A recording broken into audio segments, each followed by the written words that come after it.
This is Lockpicker 1969, and welcome to my channel, and welcome to another episode of Interview with a Lockpicker. Today's guest is LockHeat. Say hi, LockHeat. Hello, everybody. So, let's start out with, so where are you from? I'm from the Netherlands, Okay. in Europe. And how long you been into lockpicking then? For my feeling, just recently. But recently, I mean, I looked it back. I bought my first pick set in the beginning of March this year. Okay. So what got you into lockpicking exactly? Well, I was just browsing YouTube, and I remember I was caught onto the presentation of Deviant Olaf, talking about physical security and that sort of stuff, including how locks work and lock picking and non-destructive entries and that sort of stuff. Okay. And YouTube, being YouTube, obviously puts up recommendations for other videos. And lo and behold, lockpicking lawyer obviously pops on. Yeah. Which is very interesting. Not lockpicking per se, but does show you a bit how locks work, and especially what's the flaw with them. But also Lock Noob and Bosnian Bill popped up. Yeah. Bosnian Bill is one of my favorites too. Yeah. Sadly, I saw those videos just, I think it was about 1 or 2 months after he stopped. So, yeah, he decided to get out. Sadly, I missed his stuff. But he had loads of stuff that I could Oh, yes. rewatch. So Lots of stuff to still go through. exactly. So it got me busy for a while, and it got me interested. And I was browsing on Amazon on the day, and I saw a nice, cheap starter set. And I just, what the heck, let's try it. Now we're here. Okay, so what was it? One of those Amazon Chinesium sets? The Chinesium cheap ass sets with 1 or 2 of those transparent locks. Okay, and then what did you go to from that? After the first week, when that wasn't as useful anymore, what did you go to? Week? Day. A day. I believe my first set was I bought a new set, and that was the Sparrow's Tuxedo. Okay. Especially because I'm in the EU. Yeah. And I already know that the keyways in the EU were much smaller than the American size, so I needed small or at least thin picks. Sure. And the Sparrows was a nice, cheap but good quality stuff to begin with. So that was my entry set. Okay. So. And I still love them, by the way. Yeah, a lot of people do. So the whole belt ranking system, have you been pursuing that? And if so, what belt are you currently? Yes, I did, and the first few went quite fast. I am blue at the moment. Okay. And I think I'm going to be blue for a while. Why is that? I went through the first belts quite fast. Yeah. But I think that was mostly luck on my end, instead of actual. I still can't pick most yellow belts, for instance. I still lack the feeling which I would think you need for the belt I'm on. So I'm doing a step back and just stick on what I am now, and first do some more experiencing and more finger touch before I proceed on. So what was the most difficult lock that you have successfully picked open then? That would be the Master Lock number 3. Strangely. Well, considering that they're rare for you, I could imagine, exactly. that it's a different experience, yeah. It is a whole different experience if you compare them in a whole with Europe type cylinders or locks. Yeah. The keyway is different. The spring tension is different. here you mostly see very light tension on the springs, while the Master Lock has very heavy, at least the one I have, has very heavy spring tension. And that gives a whole other feedback than you're used to. Yeah. Okay, So so go ahead. Go ahead. I can pop most, let's say yellow belt or cheap ass locks, Euro locks. I can pop with these, no problem. But if I take the same type but American style, it gives me hours of work before I can even open it. It's a challenge. It's a challenge. So when we were talking before, you brought up and kind of talked a little bit about how you had a change of careers in your life, and I found that very interesting. And while not maybe directly related to lockpicking, I still found it very very fascinating what you used to do versus what you're doing today. So can you talk about that a little bit? Yeah, sure. I started out right after school with. I was very interested in audiovisual, and I started for a local radio station doing some hobby stuff, mostly on the technical side of the programs, being behind the desk instead of behind the microphone. That evolved through context to the regional radio station. The Netherlands has 12 states, so to speak, with each their own dedicated radio station. So if there's something big happens, like a big fire or something, you have to tune into that radio station to follow the news. And I did the same work there, technical stuff. And that evolved in my next line of job, more the combination of audio and visual for audiovisual company. So what you see in with concert or congresses, the people behind the scenes that do all the video and audio work, or lighting even. Okay. Doing a bit of setting up stages. I did all kind of stuff because it's all related to each other.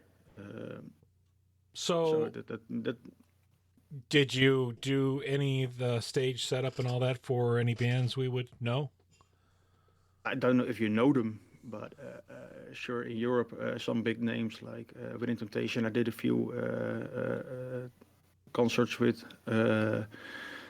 I toured with Bon Jovi. Oh yeah, we know. For like.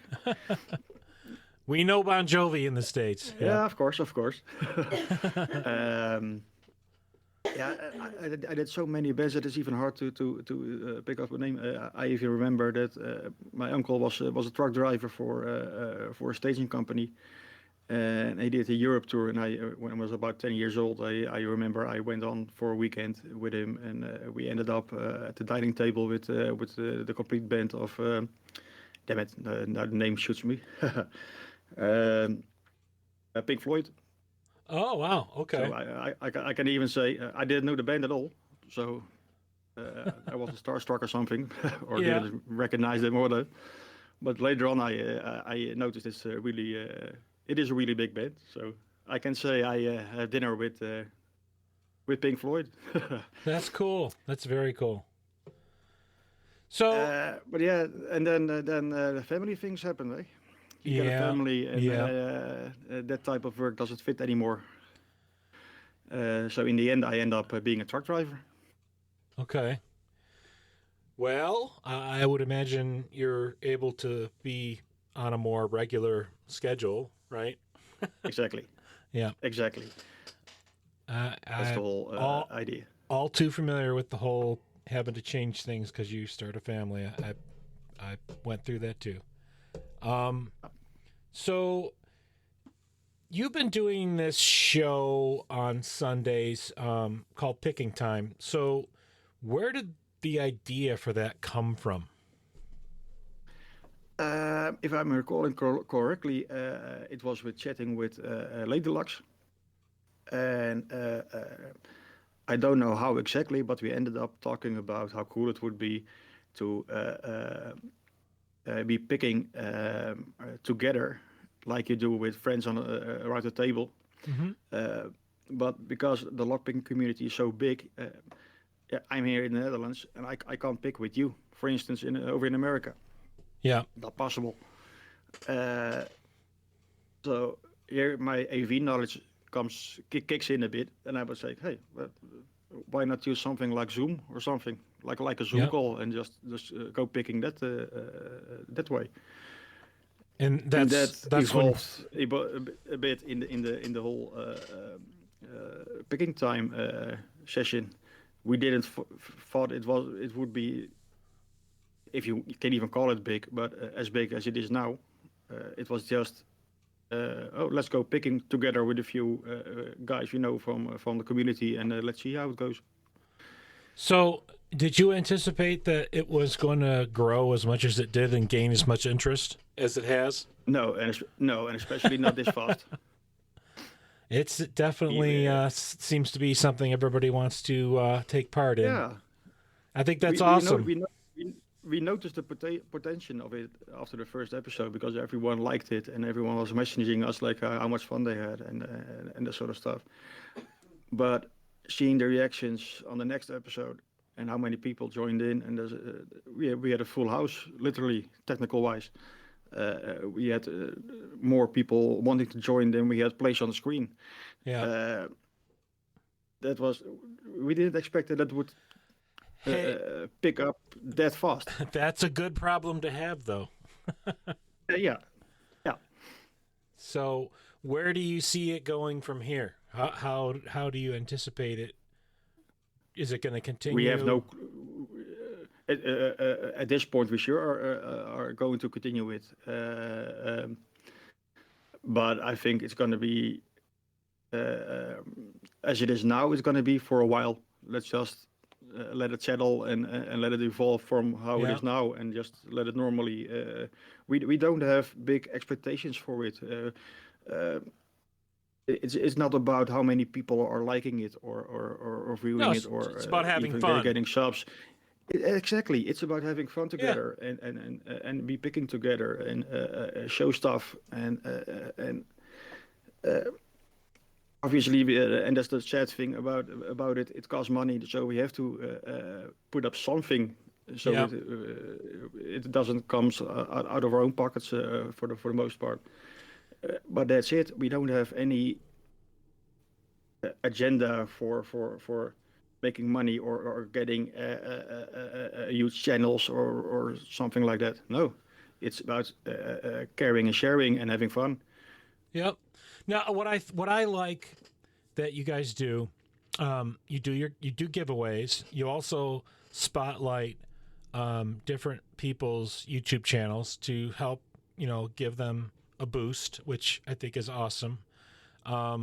The sticker giveaways have been really cool. I know I just got my delivery yesterday, and I'm going to be sending a bunch off to Lady Locks to. They were really cool, by the way. Yeah, I was very happy how those came out. I actually got on and ordered another set of the holographic ones. So we'll see. They're really cool. But anyway, so I did have a question I wanted to ask you before we start wrapping up. How do people in your country see lockpicking and lockpickers in general? In what way do they see them? Do they see it as a criminal element? Do they see it, just the way you explain it to them, or? Well, it's a little bit of a tough one because lockpicking in general is not something common. Yeah. You see it in movies, and that's about it. That people know about it. It's not something that burglars use here to break in. I think that's the same thing in America or any other place. Yeah. It's not the go-to way to break in. No, but it's much faster to break a window or something. But people think it is. Exactly. People have that perception. Yeah. If you explain it, some will lift a frown and look like are you serious? But if you explain that it is for sports for the puzzle side of it, yeah, Yep. I exactly know what you mean. And Yeah, I they just, accept it. I get that because I do explain it often enough. And I explain it as, I'm an engineer at heart and I like figuring out puzzles, machines, things that, you have to actually look at it and understand. So, and I've always loved puzzles. So doing a lock has always been something to me that's a puzzle that needs to be solved. And I try to explain it that way to most people. And if you look on the criminal side of the things, um, it is totally legal on this side. Even to sell them, we're one of the best, in my opinion, web shops here in the Netherlands. That is making a huge name currently. I won't say it because I'm not gonna do any commercial stuff here. But if you look at my videos, you can see it popping up once or twice. So you're totally allowed to sell it. You're totally allowed to carry it. Only when you're being catched somewhere in a dark alley with a lockpick a set of lockpicks in your pocket, then you have to explain some Yeah. stuff to the police. But Yeah. that's the only moment that that's even considered a criminal thing. Yeah. Okay. Well, so one last question.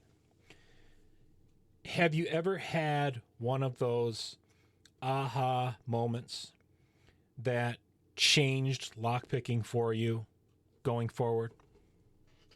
Yeah, tension. The moment you grasp the concept of the tension of applying light tension, heavy tension, and you get the feeling from that, and you can use that to successfully open a lock. That was my aha moment.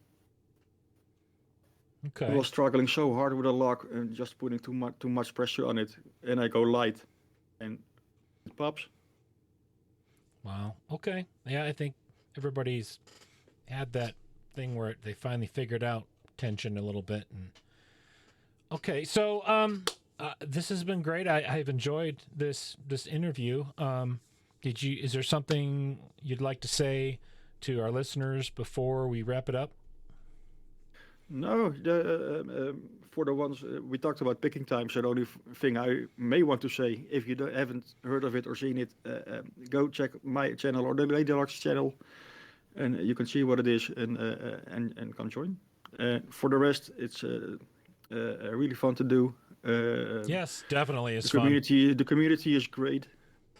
Didn't expect that. It's easy to The participate, a ton of fun, very and you get a lot of good laughs.